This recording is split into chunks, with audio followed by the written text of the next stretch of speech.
Hello, you are watching the MA Module 5 Clinic MA121 Specialty Examinations and Procedures video.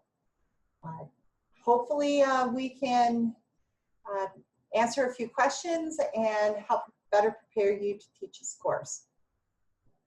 So the first thing that you're going to notice about this course is that it has one thing that's been different. It has a bloodborne pathogens section in it. The bloodborne pathogens video is for our brand new students, and they have to watch a video and then they need to download, read, and sign and submit the universal precautions document. There is a universal precautions form right here for them. One thing to keep in mind is after they download it and they read it, sign it, and date it, they need to rename it and then save it to their computer. If they do not rename it and just click save, it will not save any of their inputted information. And then they will upload a blank document. The texts that you will be using in this module are going to be your KINS Medical Assisting Fundamentals e-text. There you will be teaching chapter 30, the physical examination. Only partially teaching this chapter as it is also used in another module. So you will be focusing on eye and ear procedures in this chapter, which will be pages 693 through 700. You will be in chapter 31, assisting with obstetrics and gynecology, chapter 32, assisting in pediatrics, chapter 33, assisting in geriatrics, and chapter 35, patient coaching with health promotion. You will also be helping students access and work through the Simtex web-based procedure simulation program.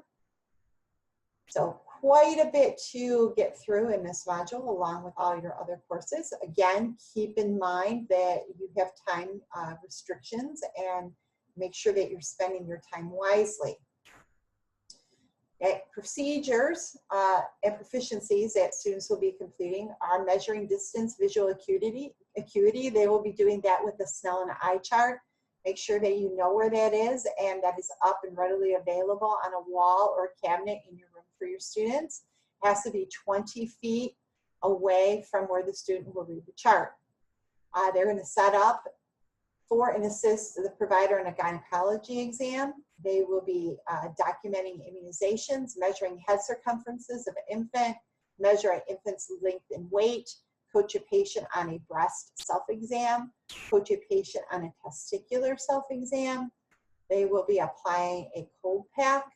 They will coach a patient how to use axillary crutches, coach a patient on how to use a walker, coach a patient on how to use a cane, assist a patient by using a gait belt, and coach a patient on how to use a wheelchair. All of these ambulatory devices are available in your MA clinic. Please find them, make sure that you have them available, that they're in good working order, and that they're accessible for students before the time for the procedure and the module begins.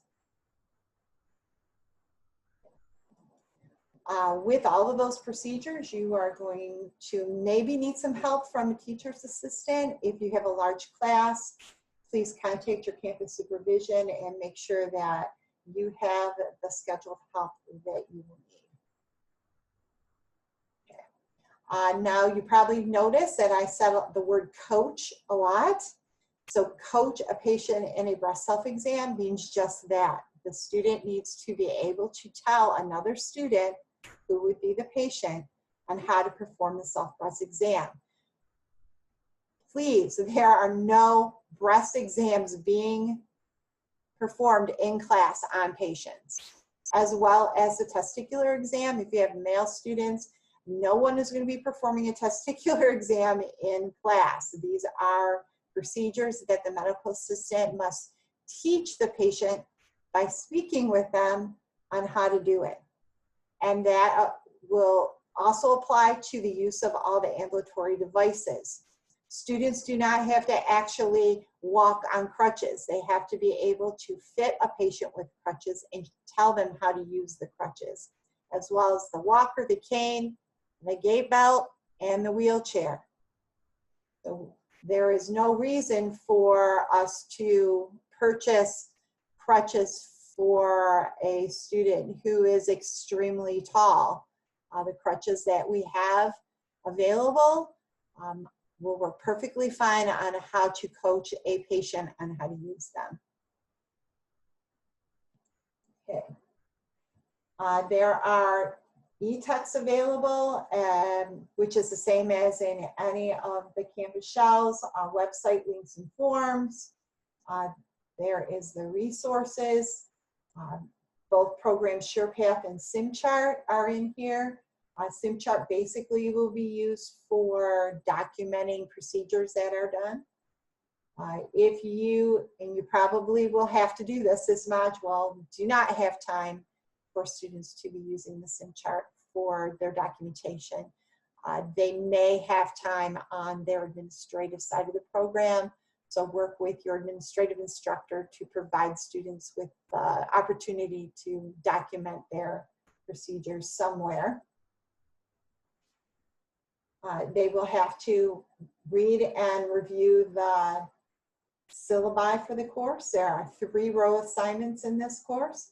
Again, a section is available to you for optional ICAs. I don't know if you're going to have time to use these or not in class.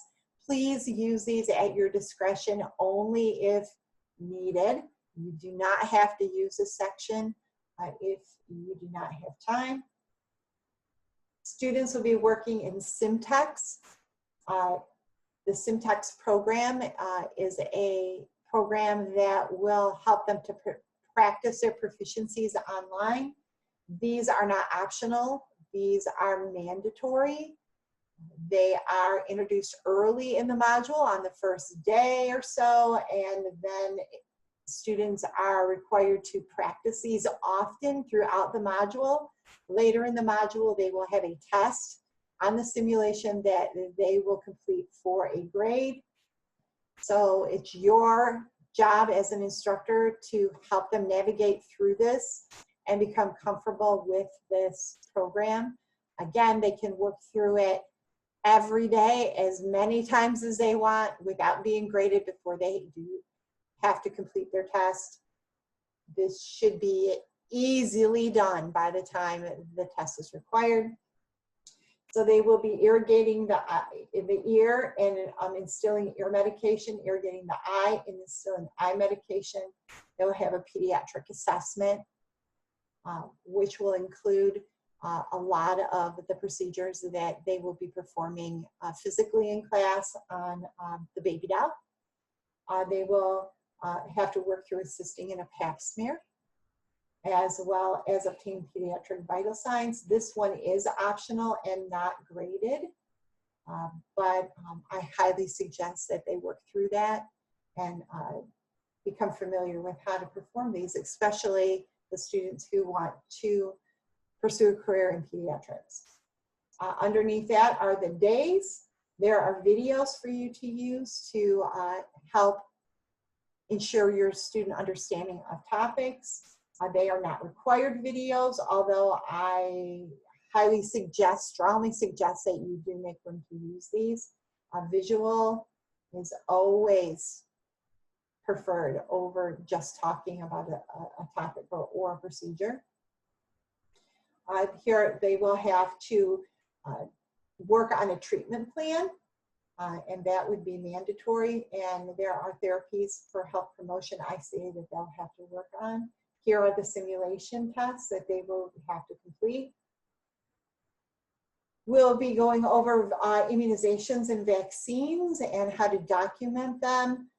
Make sure that you are spending time going through this course shell, downloading the documents, working through the assignments, reading the chapters, and preparing for this course. If you are not prepared, you will not be able to easily navigate through this course with your students, and you will fall behind. So students will notice that, and it will reflect badly on you. So I know that this is not an easy job, but it's well worth it. And once you get through this module, it will be behind you, and then you will know what to expect the next time you have to teach it, and things will go a little quicker, and you will know what to say, and things will run smoother the next time through. So the last section of this course that you will teach besides PEDS and OBGYN will be geriatrics. This is not a very long chapter, but still a very important chapter on how to deal with elderly patients and the special needs that these patients will require of medical assistance, and the extra patience that they will have to show with their geriatric patients. So with that, I hope that you come to enjoy this course as much as I do, because it really is an important and can be a very fun course for our students. You set the tone for your class.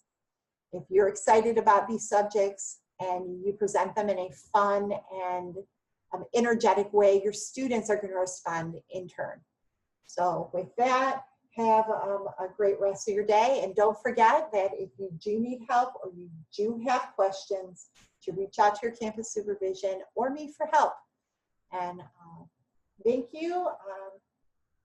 Bye-bye now.